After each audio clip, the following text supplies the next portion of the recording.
What's up? What's up? What's up? What's up? I'm back. I'm about to tell you what I did before trucking.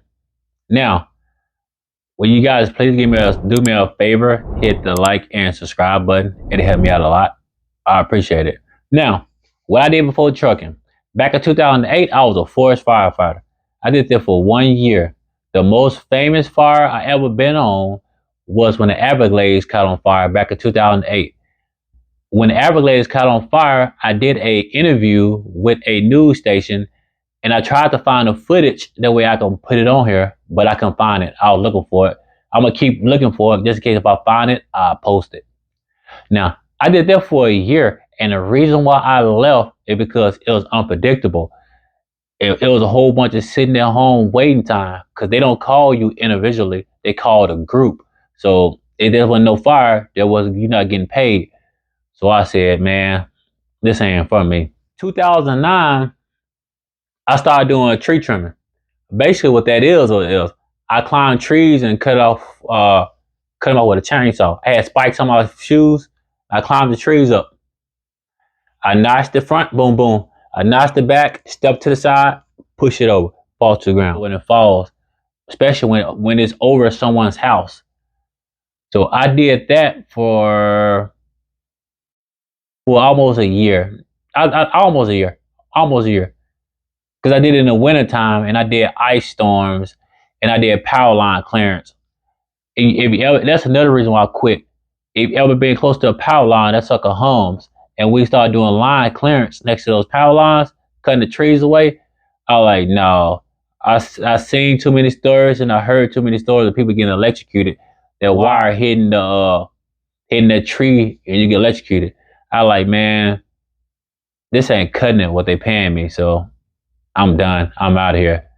All right, I left there. I went to the company called ATC Drivetrain. Basically, what that company is, they rebuild transmissions. And I was on the disassembly side. So I was on the disassembly side for almost a year. So one day, a job opportunity came up. It was machinist slash welder. And I looked, nobody signed the sheet. Not one person signed the sheet. I said, ain't nobody sign it? And I'm looking around like, forget it. I sign it.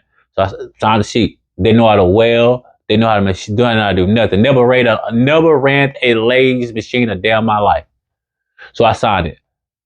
That same day, I went home and signed up for a welding course.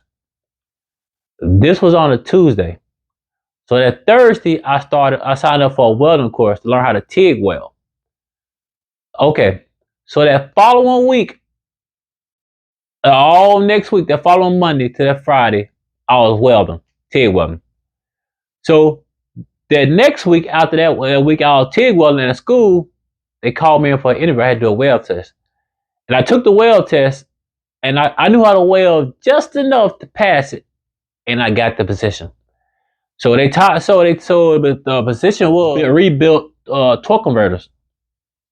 We had a lathe machine, and we had a welder, a MIG welder. It automatically welded for you. All right.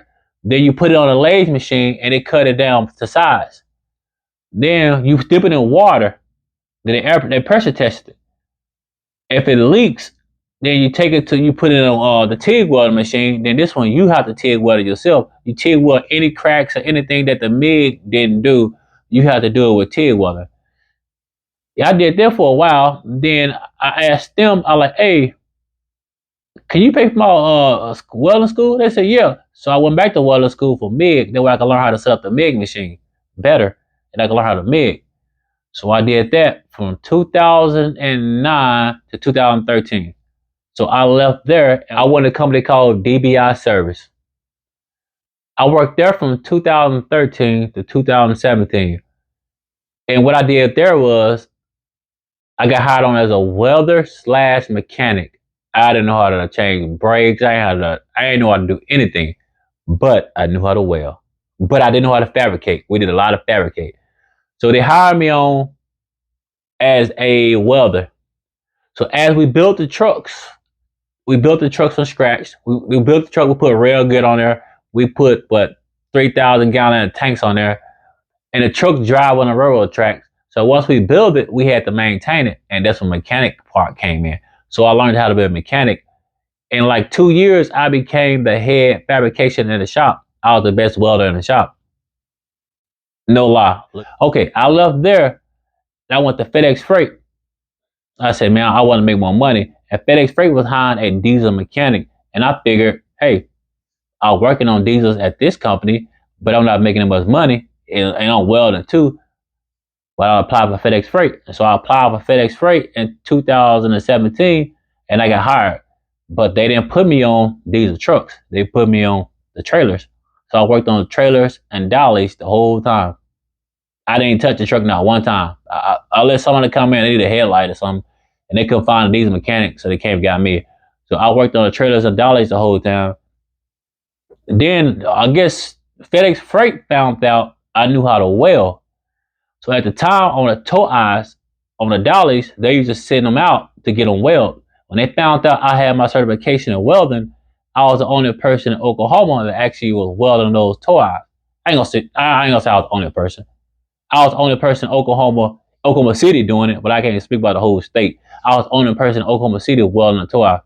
So I stayed there from 2017 to 2020. Then in 2020, I left to get my CDL. For that whole December to December 2020 to January 2021, I was getting my CDL. Then when I finished, I went to Schneider. Okay, I stayed at Schneider for 3 months total. I liked the Schneider. Schneider was cool, but I was on a Coca-Cola account. And Schneider, I don't know if you ever been on a Coca-Cola account down in Houston, Texas. It's called North Point Coca-Cola. I waited there for 9 hours. It was zero pay. So after a while, I said, man, forget this mess. This stupid. Then my wife got pregnant. Then she had the baby. So when she had the baby, I went on maternity leave. And Yellow was hiring. So I applied for Yellow. I did everything I had to do. When I was on maternity leave, I worked a week at Yellow. And I liked the Yellow. So then I called Snyder and was like, hey, I'm not coming back to work. He was like, why? I was like, these $300 checks ain't cutting it. He was like, oh, now we got $1,000 guarantee. I was like, bro, it's too late now. I already started at Yellow. He's like, if you think about coming back, just come back. I was like, man, most likely I ain't gonna come back. But yeah, those are my jobs before I came trucking. Anyways, I'm out here. Peace.